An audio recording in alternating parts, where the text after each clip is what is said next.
You want free speech? Oh, you want free speech? You think you want free speech, huh? Well, it seems like when you actually do want free speech, you get fractions within even the right-wing movement who claims they want this, that they want to put limitations on what we can and can't talk about to a certain degree as well, with one particular issue.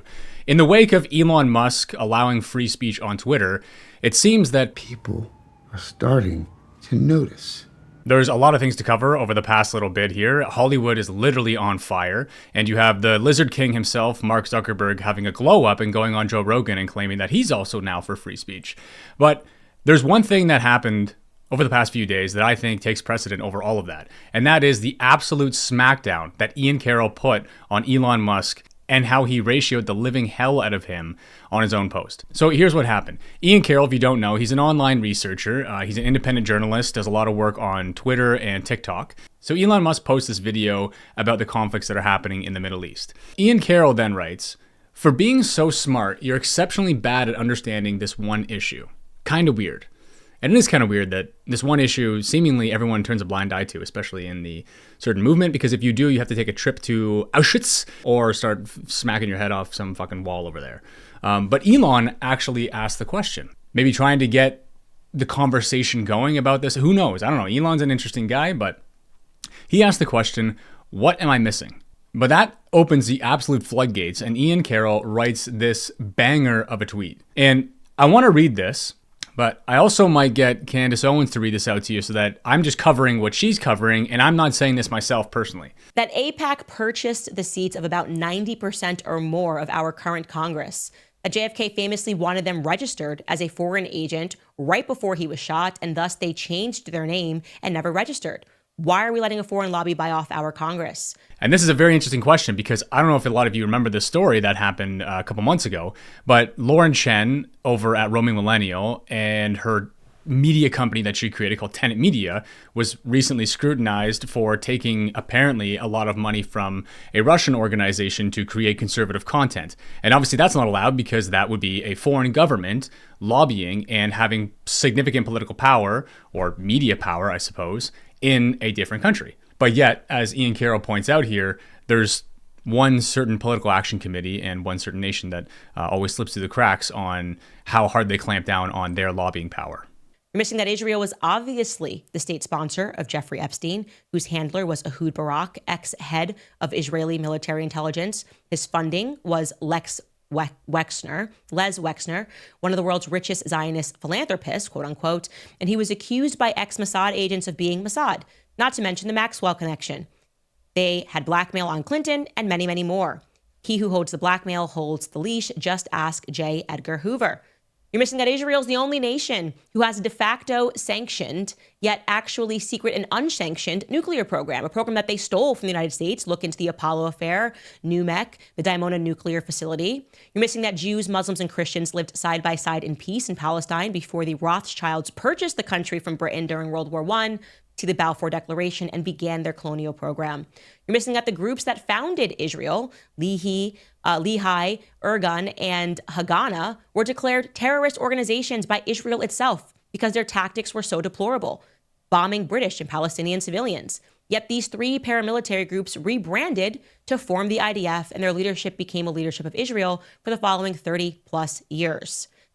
You're missing that Israel is a foreign nation halfway across the world that has no business receiving my tax dollars. Why are we sending them billions of dollars in our tax money while our country burns and is overrun by illegal immigration? That is just a small list of some of the best documented reasons why I, as an American, don't want Israel receiving any of my tax dollars. And I didn't even mention my obvious objections to the collective punishment, mass surveillance, forced starvation, bombing of refugee camps, brutal murdering of women and children that's been going on in Gaza and the West Bank for years, decades, which you can watch in graphic detail right here on X. And that's not to mention that somehow we let Congress pass laws outlawing anti-Semitic speech, despite our own First Amendment. And we have anti-boycott legislation in multiple states, despite the fact that it's perfectly legal to boycott American companies, just not Israeli ones.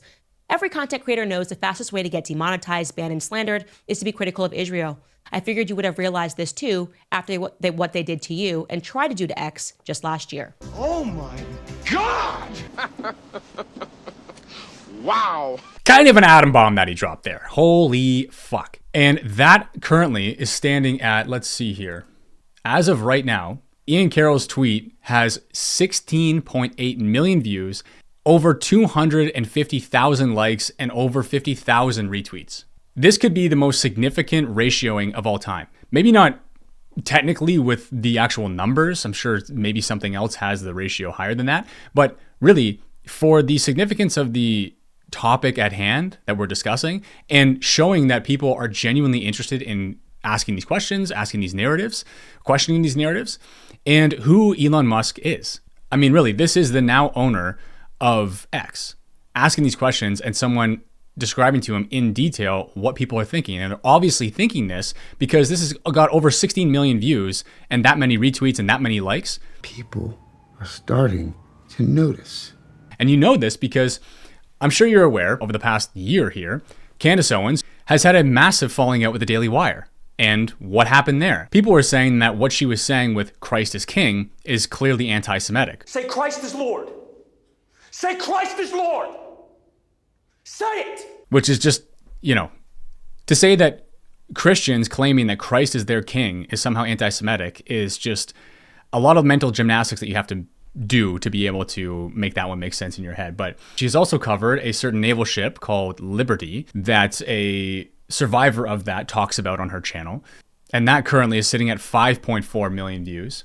She also has had a lot of spouts with Rabbi Shmuley, and also she had a debate with Rabbi Barclay, which was on YouTube as well, which was currently taken down. But on Rumble, it has, how many views is it? It has over 300,000 views.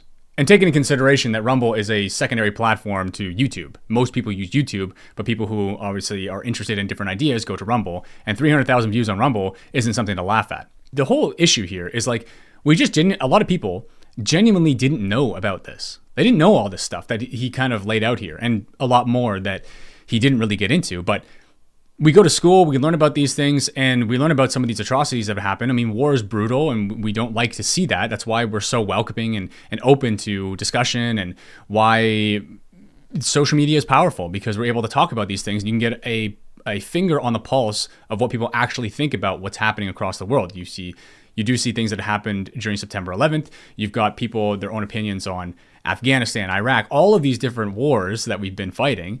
But really, we don't learn about this side of it, about a country being founded and essentially created by the Rothschilds in World War I. Like, we didn't know this. So then it makes you ask those questions. Why weren't we taught this part, right?